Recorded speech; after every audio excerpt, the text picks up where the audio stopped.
I'll keep it a stack. I'll keep it a stack, man.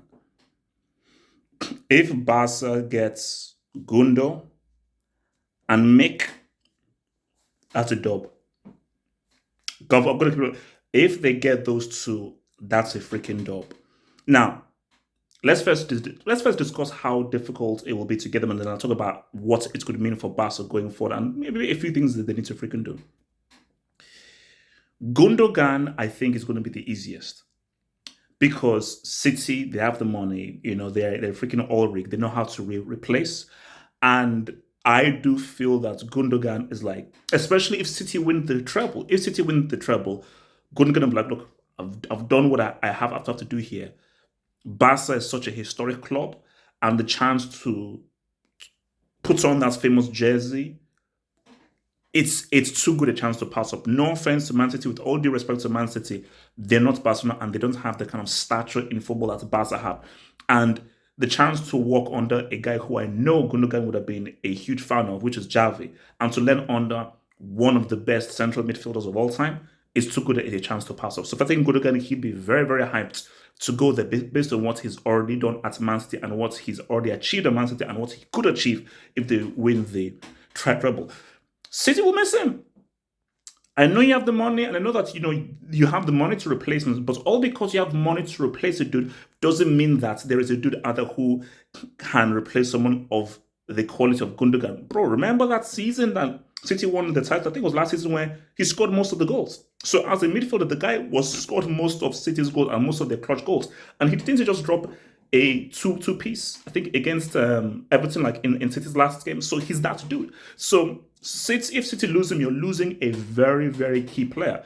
But I just think that, who knows, Pep Guardiola may actually turn John Stones into much more of a midfielder, move him closer into midfield, and who knows who else they could bring in. And maybe Foden could maybe emerge even more. So they're different sources, but I just think that Foden is more of a flank player, so they do need a kind of central midfielder role of Gundogan. Kimmich is interesting. Kimmich is interesting because my assumption is Kimmich is Bayern fully. Like, the assumption is Kimmich is like the Oliver Kahn of Bayern Munich. I could captain all the way through, and he'll pretty much retire as a Bayern player. But that doesn't always tend to happen. These are things that we assume will happen, but they don't always tend to happen. So my thinking is this. I think this is going to be a lot harder than the Gundogan one. And I think with Kimmich, I feel is he may have beef with the board. So my math is this. He wasn't happy with Nagelsmann being sacked. And he wasn't happy with how the board treated Nagelsmann. And I think that emotion would have been furthered and accentuated based on how they went out of the UCL and how they went out of the DFB Pokal. And it would be even more accentuated if somehow Dortmund are able to get to the Dubinsky. So there is a possibility. There is a possibility. And I do feel like if Kimmich looks at Tuchel and looks at Bayern's plan and sees that it's not very exciting, and you have the chance to play for Barcelona, and you're going to have a huge role, and the chance of working under Xavi, one of the best midfielders that the game has ever seen, potentially next to a Frank de Jong, next to a Gundogan, and a Barca team rebuilt, he may be like, this is a far more exciting project, and a project that is going to go further places than what is happening at Bayern. And he may feel that he will be much more fulfilled looking at the Barca project as opposed to if he isn't happy with where Kahn and Salihamidzic are taking the team, specifically in how they sacked Nagelsmann. I think the Nagelsmann thing is key, because I do feel that with Nagelsmann, he was young, he was exciting, he had new, fresh ideas. And maybe with Tuchel, it's like, no, we are maybe taking a step sideways or even backwards with getting this freaking dude. So put that to one side. If Barca when Barca pulled those levers, we're like, cool, but who did they really get?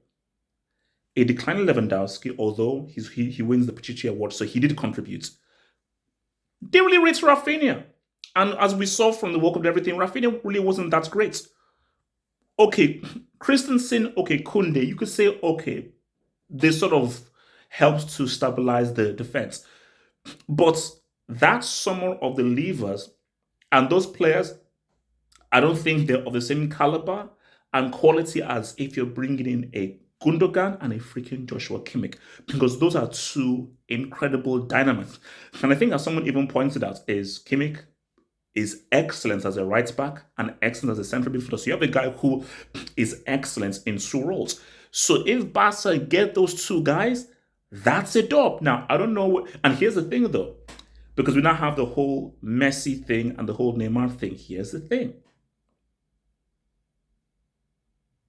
If as a Barca fan you had to choose, bring back Messi or get Gundogan and Kimmich, what would you choose? And that's your choice. You can't have all three. Your choice is bring back Messi or bring back Gundogan and Kimmich. Now, the vibes thing to do, the sassy thing to do, to be like, it's all about the vibes and everything, is bring back Messi.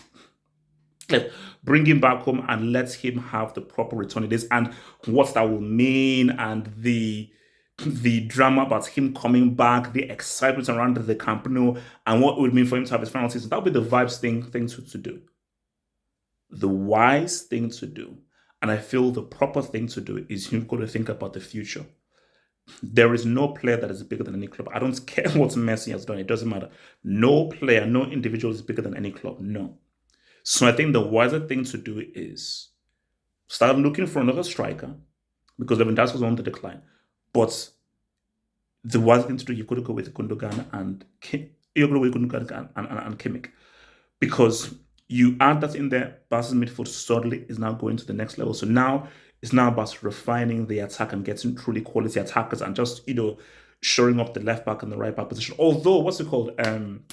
What's the guy? Alejandro Balde. Now that's how someone looks. I think he's the left back. Is it? I think it's his left back. I think he's the left back. So he's good. So just shoring up the right back area. So then you're now looking good. So the wiser thing is getting a Kimmich and a Gundogan, and then now Barca cooking. So because I think the next thing for Barcelona right now is the UCL. That's the key thing. Bro, I don't care what anyone says. Real Madrid hold the L. Real Madrid, you kicked Barca's ass and you pissed on and you flip mode squatted Barca last season, winning the league and winning the UCL. Sorry, Barca have had a better season than you, and they shouldn't have. They shouldn't have. How you allowed Barca with this squad to win the league ahead of you, with the squad you had, and you being defending league and UCL champions, that's an L. It's an L. So for Barca, it's amazing that they won the league, because I didn't think they'd win the league ahead of Atletico or Real Madrid. So if you add a Josh and you add a Gundo, woo, they're cooking. Barca cooking. So the next thing now is you need another finisher and strikers. I don't think you can. It's about goals now, and about goal scorers. Because yes, the defense is good and everything, but if they can actually add good stuff into the attack and really a consistent goal scorer and a consistent goal scoring athlete, which really can't be Lewandowski because he's getting older and older and older, then Barca are looking very, very interesting, man. Like, subscribe, head over there to the official websites, and I'll see you on the other one. Peace.